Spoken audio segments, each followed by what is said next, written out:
They told us never to open the letters. "Censorship saves lives," Captain Warren would repeat every morning as if reciting scripture, his voice half buried beneath the drone of the generators outside the surgical tent. I wanted to believe him, to think that sealing away someone's last words could somehow protect the living. But that dawn the air was thick with chloroform and panic. And the boy on the cot, Private James Alden, 19, freckles still visible beneath the grime, had stopped breathing before I could even whisper his name. The letter he had clutched in his hand was smeared with blood. I told myself I was only checking for an address. Yet, when I saw the first line, "Dear Ma," I read every word. He wrote about a valley they called Hell's Mouth, about orders that made no sense, and the way the men joked to hide their fear. "If I don't make it back," he'd written, "it wasn't your fault." The paper shook in my hands. By noon, new orders arrived. Another wave was to move into the same valley. I ran to the radio tent, still wearing my apron, heart hammering like the guns outside. "Call it off," I told the operator. "They'll be slaughtered." He blinked at me as if I'd spoken another language. "That's not your concern, nurse." By nightfall, I was confined to quarters for interfering with communications. The next day, they buried what was left of James's unit. I stared at the casualty list until the names blurred into a single line of guilt. That night, I pressed his unopened envelope against my chest and whispered to the darkness that I'd deliver it myself, no matter the cost. They transferred me to a rear camp as punishment, rows of tents stretched into the mud, filled with the forgotten and the broken. The war smelled different there, less of smoke, more of rot. They said I was lucky to still wear the uniform. But luck had nothing to do with it. It was silence they wanted from me, not service. The records office was a graveyard made of paper. I filed death notices, stamped official seals, and tried not to read the words beneath them. But one evening a file slid across my desk. Operation Hell's Mouth. I opened it before I could think. Orders had been rewritten. The positions reported as captured were listed as unconfirmed. The signature at the bottom belonged to Lieutenant Henry Wright, the colonel's son, officially missing in action for months. That night, I began a secret notebook. I copied every name, every false date, every erased truth. I told myself it was only for memory's sake, but I already knew I was crossing another line. Each time the lights flickered from the generators, I imagined someone watching, waiting for me to slip. When Lydia Brooks arrived, a nurse demoted for crying during triage, we found in each other the kind of quiet alliance that only fear can forge. She'd lost a brother at Anzio, and no one would tell her how. We worked side by side through the nights, rewriting reports the Army had already polished clean. Sometimes she'd glance at me and whisper, "If they catch us." And I'd finish her thought, "Then at least someone will know." Weeks passed. Snow crept under the tent flaps. Mail came and went in sealed bags we were forbidden to touch, but I touched them anyway. I slipped James Alden's letter into the pile addressed for the States, praying it would find its way to St. Paul. When the courier left, I felt lighter, almost redeemed. The feeling lasted less than a day. Military intelligence arrived at dusk. 2 men in spotless uniforms searched our quarters, overturning bunks, scattering papers. They accused us of tampering with correspondence. Treason. Lydia's face drained of color, mine flushed with a strange calm. I told them I'd done it alone. They didn't believe me, but they took my notebook and left us under guard. That night, while the camp slept, I unpicked the hem of my coat and slid out the real notebook, the copy I'd hidden there from the start. Ink smudged beneath my fingers as I turned the pages. Truth was a fragile thing, but it was all I had left to hold. When they finally discharged me for medical exhaustion, I boarded the train east. The carriage was filled with silence and bandaged men. I tried to write a new letter to Mrs. Alden, but every sentence turned into confession. At Chicago, an officer in gray waited on the platform. "Miss Thompson," he said with a thin smile, "the War Office thanks you for your service. You'll forget what you saw. War runs on silence." Then he walked away, leaving me to the hiss of the engine and the reflection of a stranger in the window. I didn't stop in Chicago. I traveled north through frozen towns until the world turned white. In St. Paul, I found the Alden house, a small place with a blue star fading in the window. When Mrs. Alden opened the door, she looked as if grief had polished her down to glass. I handed her the letter. She read it once, then pressed it to her chest. "They never told me where," she said quietly. Now she knew. She poured me tea, and we sat in silence that felt almost holy. When I left, she whispered, "You saved him, in a way." I wanted to believe that, but outside, snow kept falling, erasing our footprints before we reached the gate. The train ride home should have ended everything, but it only unstitched me further. I dreamed of tents burning and letters fluttering through the air like white birds, unread. In the mornings, the world felt too quiet, too neat, as if the noise of war had been folded up and stored away. I rented a small room above a bakery, close enough to the rail yard to hear the whistles at night. Sometimes I would press the stolen notebook against my heart, just to be sure it still existed. Days became weeks. Lydia wrote once from England, a letter I burned the moment I read it. "They're watching me too," she said. "Be careful." I tried to live an ordinary life, buying bread, mending uniforms for widows. But every telegram I saw posted on the bulletin board outside the post office seemed to carry another lie. Missing, presumed dead. Always the same phrasing, as if grief could be standardized. One afternoon I saw an envelope without a return address slipped under my door. Inside was a single sheet, typed, unsigned, "Stop asking questions." I should have listened. Instead, I packed a small case and boarded another train west toward Washington, where the War Records Division kept the official archives. I had no plan beyond reaching the heart of the silence. The capital was swollen with soldiers on leave, their laughter brittle. I found work as a clerk for the Red Cross, sorting aid requests. It wasn't difficult to get close to the files. The Army was drowning in paper. One night, when the office emptied, I searched until I found the same operation code, Hell's Mouth, buried among casualty summaries. There were pages missing, but one note remained. Report amended per directive of Lil H. Wright. My pulse stumbled. Henry Wright, the colonel's son, wasn't dead. He'd signed the order that sent James Alden's unit to die. The next morning, an envelope arrived at my desk. No stamp. Inside, a single sheet in hurried handwriting. "Do not look for me. You don't understand what's at stake. They will come for you next." The signature, Henry Wright. I turned the page over and saw faint pencil marks, coordinates, a hospital number in Belgium. That night I found Lydia's old address and wrote her everything. I didn't know if she'd ever read it. Then I bought passage on a transport ship carrying medical supplies to Europe. The sea crossing was gray and endless. Even the waves seemed tired of swallowing lives. We landed at Antwerp under a sky the color of tin. The roads east were broken, crowded with refugees and wounded convoys. Every face looked older than its years. I traveled by truck when I could, sometimes on foot, sleeping in barns. The closer I came to the coordinates, the more deserted the landscape became. It was winter again. The hospital camp near Liège was little more than a collection of battered tents. The clerk at the gate refused to meet my eyes. "No such patient," he said when I asked about Lieutenant Wright, but when I showed him the letter, his hands began to shake. "You should go home," he whispered. "He's not one of ours anymore." Outside, I stood in the snow with the letter open in my hand, wind tearing at the edges. "Not one of ours." The phrase echoed until it became meaningless. A shell cracked in the distance. For a moment I thought I saw a figure watching from the tree line, coat collar turned up, but when I called out, the forest answered only with silence. I followed the road south until the ruins began. The skeletons of trucks, twisted iron, a smell that never left the air. There, half buried in mud, stood a collapsed medical tent. Inside were charred records, names burned to ash. I brushed away soot until one folder appeared half intact. The title read, Operation Hell's Mouth. My hands trembled as I turned the pages.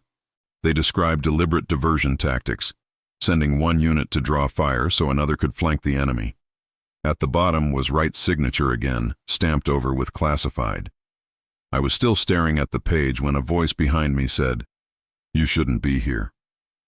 I turned to see a soldier without insignia, face thin, eyes hollow.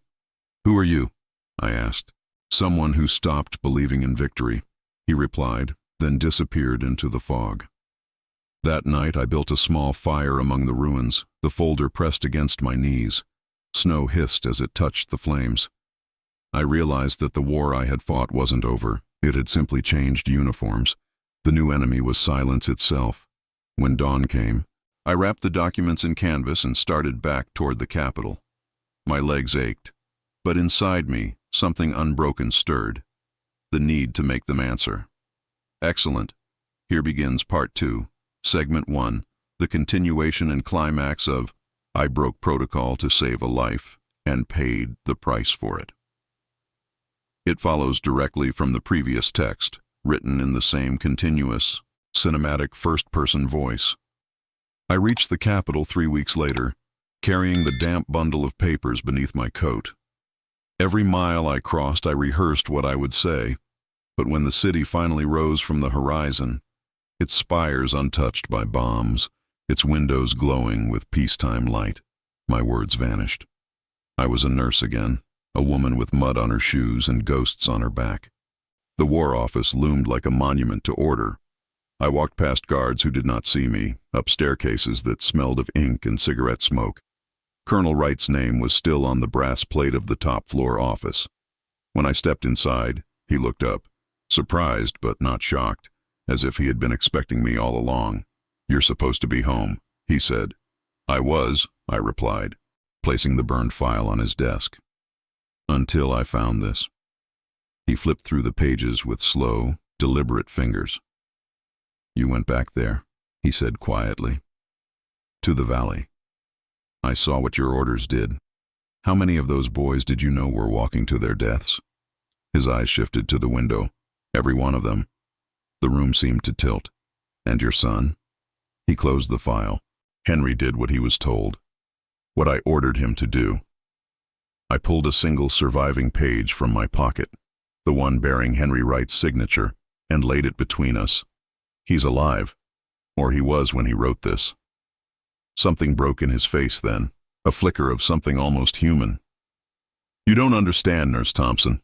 If the truth about that operation ever reached the papers, it would destroy morale. The public must believe their sons died for something." "They died for nothing," I said, my voice shaking. "And you buried them twice, once in that valley, and again under your reports." He struck a match and held it above the folder. I lunged forward, grabbing his wrist. The flame hissed out between us. "No more burning the truth," I whispered. For a long time he said nothing. Then he pressed a button on his desk, summoning the guards. "Get her out," he ordered. They dragged me through the corridor, but as they did I tore one page from the file and hid it in my sleeve. When they threw me out into the rain, I stood in the street clutching that damp scrap of proof. Around me, the city carried on as if nothing had happened. I spent the night in a shelter near the river, listening to the water slap against the docks. The next morning I found a small newspaper office and asked to speak to a reporter. The clerk looked at my uniform, the mud, the wildness in my eyes, and almost turned me away until I placed the page on his desk. He read it once, twice. "Where did you get this?" "From the ashes," I said. He studied me for a moment. "If this is real, you'll never have peace again." "I haven't had peace since I opened that letter," I told him. He nodded slowly. "Then let's begin." The article appeared a week later, buried near the back pages of a veteran's bulletin. "Nurse alleges cover-up in Hell's Mouth operation." It was small, easily missed, but mothers read everything that mentioned the word missing. Letters began arriving faster than I could open them. Hundreds of women writing from every state, asking if I knew the truth about their sons. I answered what I could. The rest I copied into my notebook, because even unanswered questions deserved to live somewhere. 2 men followed me one evening as I walked home from the post office. I could feel them behind me, the rhythm of their boots matching my own. I turned down an alley and faced them. "If you're going to stop me," I said, "do it now." They hesitated, then melted back into the shadows. Fear had lost its hold on me. Weeks passed. Lydia returned from England, thinner, coughing from the cold, but alive. She brought with her a folded newspaper from London. My story had crossed the ocean. "They're asking questions in Parliament," she said, almost laughing through her tears. "You did it." "No," I answered, taking her hands. "We did." But victory tasted of ashes.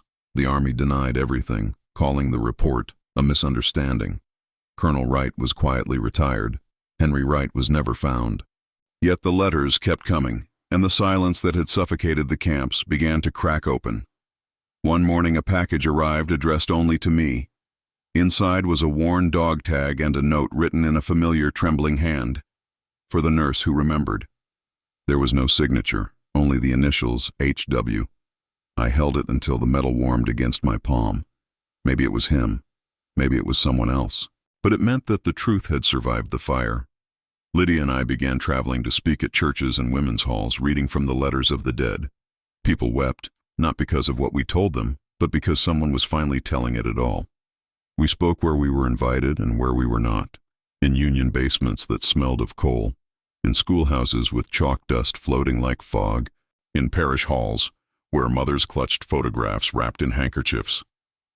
I carried the torn page in my pocket the way other women carried rosaries.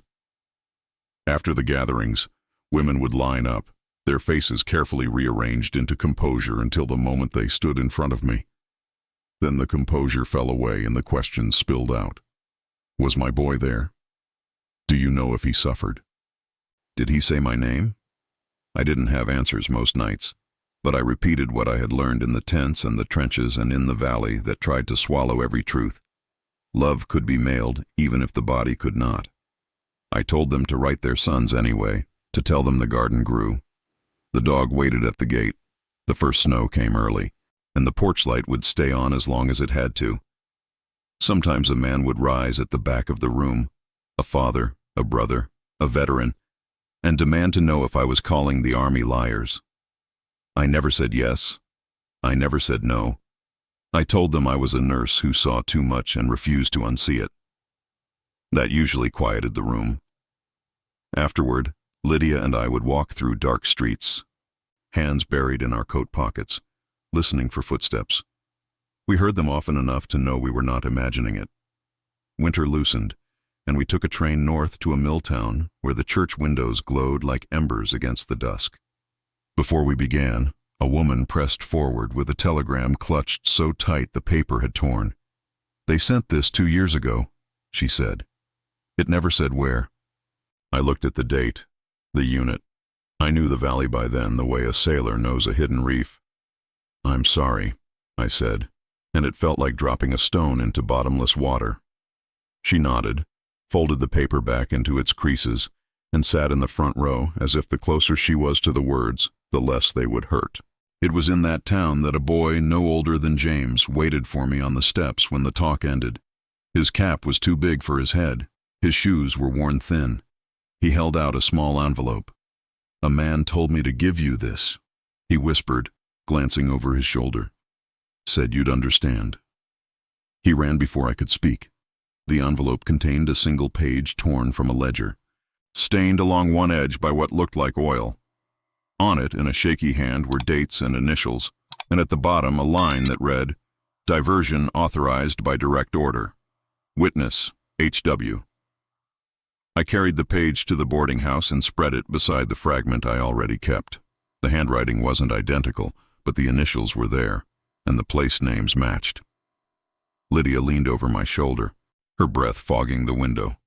"This will be enough," she said. I wanted to believe her. I wanted to believe there was such a thing as enough. The next day, as we walked to the station, 2 men in plain coats stepped from an alley. "Miss Thompson," one of them said. His voice was courteous the way a blade can be polished. "We'd like you to come with us." He showed me a card that did not have a name. Lydia moved closer to me, her fingers finding my sleeve. "If you have questions," I said, "ask them here." The man shook his head. "Not in front of an audience." They brought us to a building with blank windows and led us to a room that smelled of dust and the stale breath of arguments. A third man entered. He was older, weary. The lines at his eyes cut deeper by sleeplessness than by cruelty. He sat across from us and folded his hands. "Nurse Thompson," he said, "the war is not a story that ends when the shooting stops. Nations are built on what their citizens believe about their dead. You are tampering with faith." I felt something in me that had been battered but not broken lift its head. "Faith doesn't need lies," I said. "It needs the truth, even when it hurts." He studied me for a long time. "Do you have more documents?" I thought of the ledger page, of the damp scrap with Henry's signature, of the names in my notebook. "I have enough to remember," I said, "enough to say their names out loud." He nodded again, almost like a priest accepting a confession, and stood. "Go home," he said finally. "No more meetings, no more papers. Let the country knit itself back together." He turned to Lydia. "And you, look after her." They released us at dusk.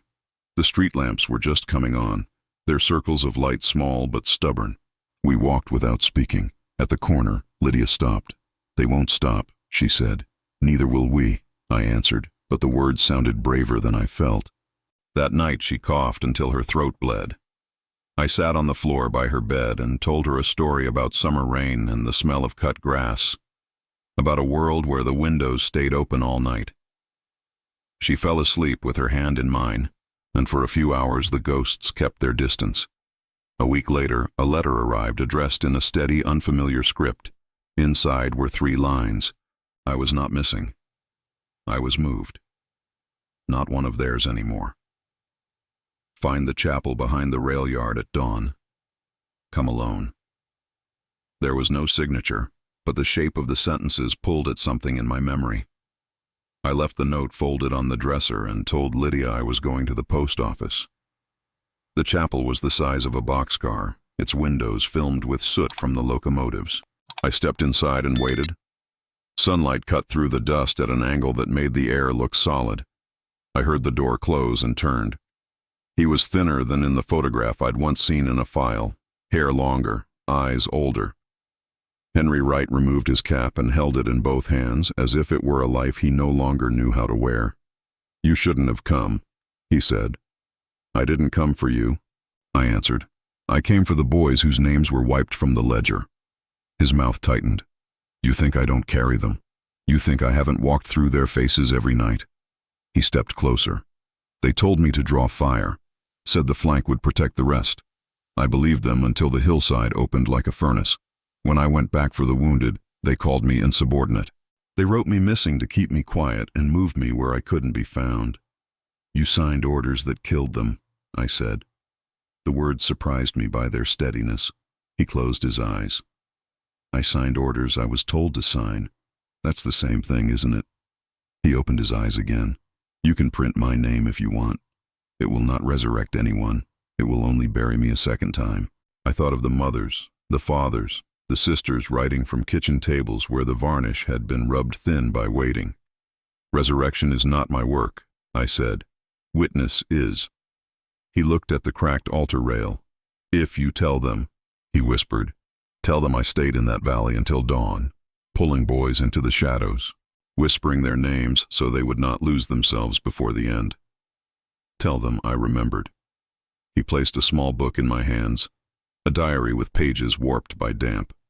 "I kept this," he said. "They'll say it's a forgery, but you'll know." Footsteps echoed in the nave. He flinched and moved toward the back door. "They're here," he said. "Go." He vanished as quietly as he had appeared. I hid the diary beneath my coat and stepped out into the morning. 2 men stood near the gate, their attention on a passing freight train. I walked the other way, every nerve in my body ringing like a struck bell. I didn't run. Running invites pursuit. I walked until the chapel disappeared behind a curve of track and the noise of the city swallowed the sound of my breathing. The diary was brittle, the ink blotted in places by rain or panic. It held lists of times and positions, sketches of the ridgeline, and names. So many names, often accompanied by a single detail: laughed when afraid, sang off key, Saved a photograph from a burning pack. The last page was mostly empty. At the bottom, in a hand steadier than I expected, Henry had written, "No one was nothing." I carried the diary to the same reporter who had first believed me. He read it in silence, turning the pages with the same care I had used. "If we print this," he said, "they will say we betray the dead." "No," I answered. "We refuse to betray them again." He set the book down. "All right," he said. "But understand, stories are wars too, and no one goes uninjured." The article did not roar. It seeped, the way truth often does, soaking into places we did not anticipate. A congressman read it on a train and demanded a hearing. A chaplain copied it by hand and sent it to 10 parishes. A teacher gave it to her students and told them to ask their grandparents about letters that never arrived. The Army headquarters issued another denial, this one longer and more precise. The word heroism appeared 7 times. The word mistake did not appear at all. Spring blurred into summer. Lydia's cough eased. We rented a small room near a square where pigeons gathered on the statue of a general whose name I never learned. We were poor in everything that could be counted, and rich in everything that could be carried in the mind. I took work at a clinic for returning soldiers, men who moved as if gravity were heavier on them than on the rest of the world. I learned to listen without asking the questions that tear wounds back open. Some nights I would sit by the window and copy names from the diary into my notebook. It felt like knitting with smoke, but it steadied me. One afternoon, Mrs. Alden arrived without warning, carrying a small tin box. "I wanted to give you this," she said. Inside were photographs. James as a boy with a fishing pole. James in a school uniform 2 sizes too big. James at the train station on the day he left, grinning as if courage were a hat he had just tried on. "You gave me my son's last words," she said. "I'd like you to have his first ones." I held the photographs with both hands, afraid the images would smudge beneath my warmth. "Thank you," I whispered. She looked around the room, at the stacks of letters and the ledger and the single page with Henry's initials tacked to the wall. "You're doing a holy thing," she said, and changed the room forever with that blessing. I was asked to speak before a committee that autumn. The room was cold. The windows rattled with every gust. Men in suits took notes as I described the tents, the operations, the night the valley became a mouth. I did not raise my voice. When they asked for proof, I laid the diary on the table and the torn signature page beside it. A colonel I did not know stared at them for a long time before pushing them back across the polished wood. "We will review," he said. It wasn't victory. It was something that could lead there. When the session ended, I stepped into the corridor and found Colonel Wright waiting in the shadow of a pillar. He looked smaller out of uniform, his shoulders sloped, his hair thinner. For a moment we simply faced each other like survivors on opposite banks of a river. "I read the article," he said, "and the diary." He swallowed, his throat working like a man trying to force down glass. "Henry came to see me," he said. My breath stilled. He didn't come inside. He left a note with the porter. He wrote that he would not return until the record was set straight. Then he vanished again. The colonel glanced at the doors. "I cannot fix what I helped break, but I will not stand in your way again." He raised a hand in a gesture that might once have been a salute and walked down the corridor until he shrank into the brightness at the far end. I waited for triumph and found only quiet. Perhaps that is what justice feels like when it arrives after the hour it was expected. Not a trumpet, but the soft unclenching of a fist. I went back to the clinic. I taught a young nurse how to remove a bandage without reopening a wound. I wrote 3 letters for men whose hands shook too much to hold a pen. I kept answering mothers who asked questions no one should ever have to ask.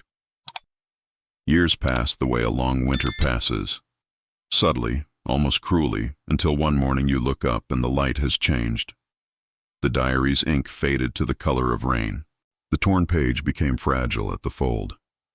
The notebook fattened with names and dates and scraps of handwriting that once belonged to voices. Lydia married a quiet mechanic who had learned to make engines sing again after the war taught them to scream. They moved 3 streets away. And most evenings she sat on my stoop with her mending while we watched the neighborhood children chase each other with the fierce joy of those born into peace. People sometimes asked if I regretted breaking protocol. I told them that mercy is not a rule and truth is not a crime. If I closed my eyes, I could still feel James's letter against my palm, paper thin as skin, words written in a boy's careful hand, as if neatness could save him. I could still hear the way his mother said, "Then he wasn't forgotten," as if remembrance were a kind of resurrection after all. I kept working with families who were told too little, helping them file requests, teaching them how to insist without shouting. Some days it felt like bailing out the ocean with a thimble, but then a reply would come, or a box with dog tags and a prayer book would arrive at a door that had been waiting for years, and for a moment the tide would turn. On Sundays, when the clinic closed early, I walked to the rail yard chapel. The soot never left the windows, but sunlight still found its way in. I lit a candle for the known and the unnamed, and if I sometimes imagined footsteps behind me, I did not turn. Some ghosts do not want to be seen. A final letter reached me on a spring morning when the magnolias were fat with bloom.